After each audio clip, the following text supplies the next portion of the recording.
Toto et la fin des souris. C'était un matin d'école comme les autres, dans une salle de classe qui sentait la craie et les cahiers neufs. Les élèves étaient bien alignés, certains attentifs, d'autres déjà ailleurs. Toto, lui, était assis au deuxième rang, les coudes sur la table, en train de balancer sur sa chaise d'avant en arrière, l'air faussement concentré. La maîtresse décida à vérifier les bases d'orthographe, se tourne vers lui. Toto, épelle-moi le mot souris. Toto se redresse aussitôt. Sûr de lui, il articule soigneusement en comptant presque sur ses doigts. S, O, U, R, I.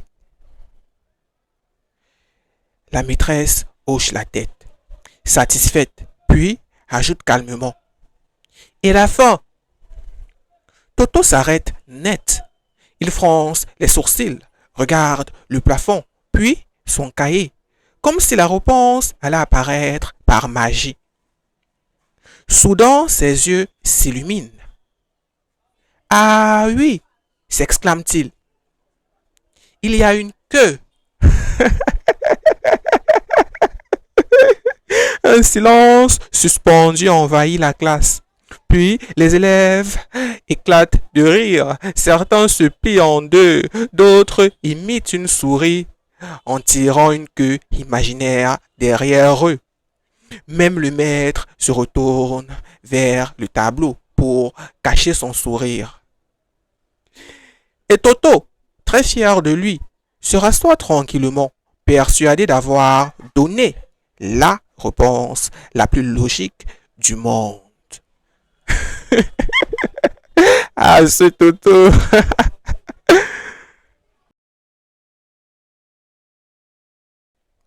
Le sucre invisible de Toto.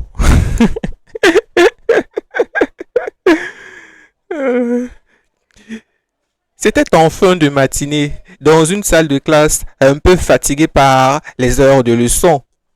Le tableau était encore couvert de traces de craie. Les élèves se tortillaient sur leurs chaises et certains rêvaient déjà à la récréation. Le maître, lui, tentait de maintenir l'attention avec un exercice simple, pensait-il. Qui peut me faire une phrase avec le mot sucre? Quelques élèves baissent la tête pour éviter d'être interrogés. D'autres murmurent des idées bancales. Et là, Toto lève la main, sûr de lui, avec ce petit sourire qui annonce toujours une catastrophe. Oui, Toto. Toto se lève, prend une grande inspiration et déclare très sérieusement. Chaque matin, je bois du café au lait.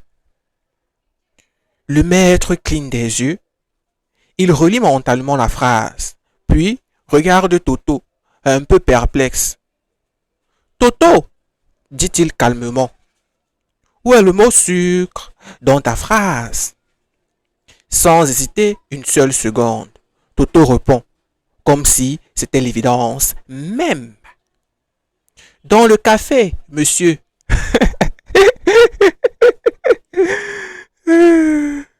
Un silence d'une fraction de seconde. Puis, la classe explose de rire.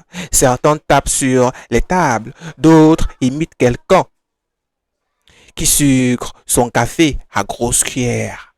La maîtresse soupire, mi-désespérée, mi-amusée, pendant que Toto se rassoit fier de sa logique et déjà prêt pour la prochaine question. Euh,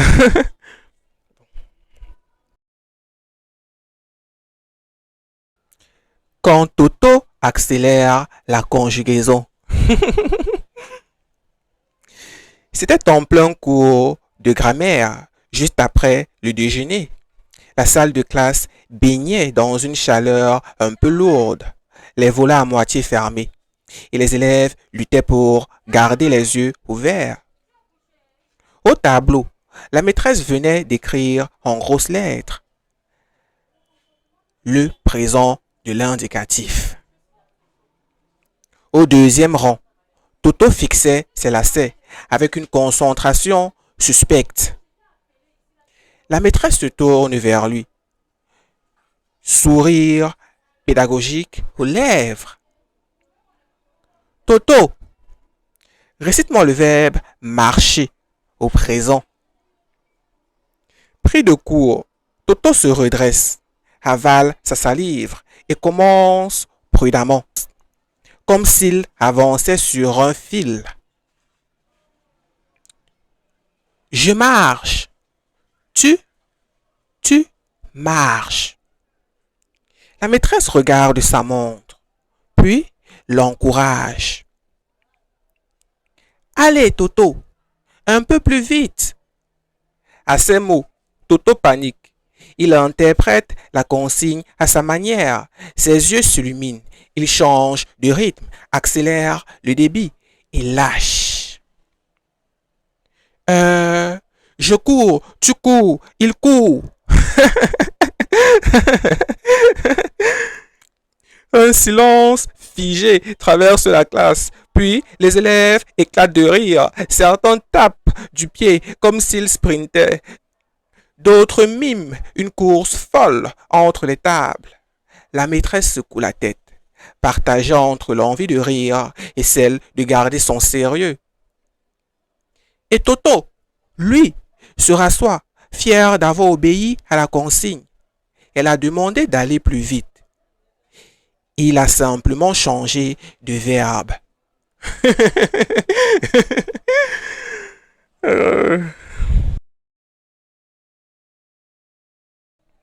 La météo, selon Toto, c'était un jour gris et pluvieux, le genre du matin où même la cour de récré semble de mauvaise humeur. À travers les vitres de la classe, on voyait les gouttes de pluie dégouliner lentement, pendant que le vent faisait claquer les volets. À l'intérieur, les élèves étaient bien au chaud, mais l'ambiance restait un peu morose, parfaite pour une leçon de grammaire. La maîtresse, crée à la main, écrit une phrase au tableau et se retourne vers la classe. Toto, quand je dis il pleuvait, de quel temps s'agit-il? Toto lève les yeux vers la fenêtre. Il observe la pluie, les nuages noirs, les flaques dans la cour. Il réfléchit quelques secondes, très sérieusement, comme s'il analysait la météo plutôt que la conjugaison. Puis, il répond avec un soupir plein de sagesse. D'un sale ton, madame.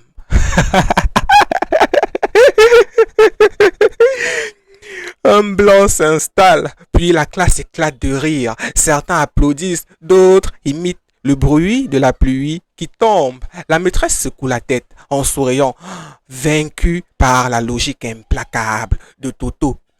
Et Toto, lui, se rassoit tranquillement, convaincu qu'en matière de météo, comme de grammaire, il avait totalement raison.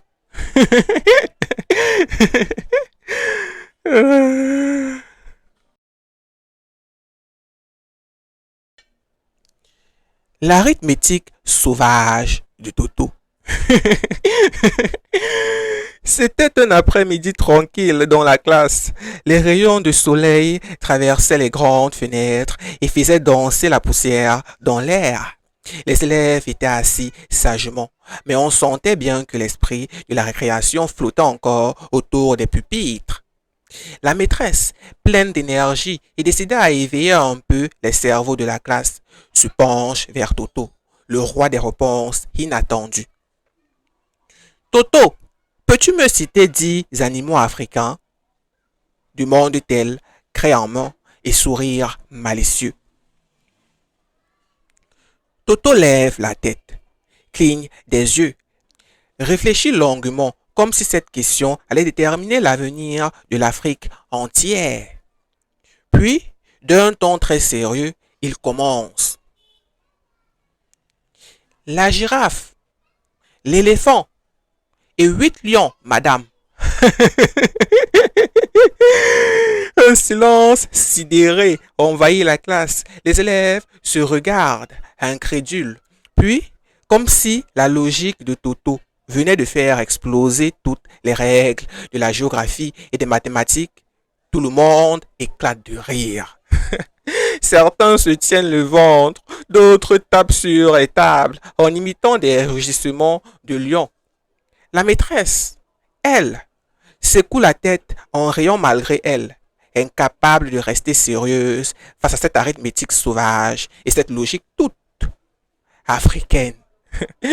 Et Toto, très fier de son raisonnement imparable, se rassoit tranquillement, convaincu d'avoir donné la réponse la plus simple et la plus vraie du monde.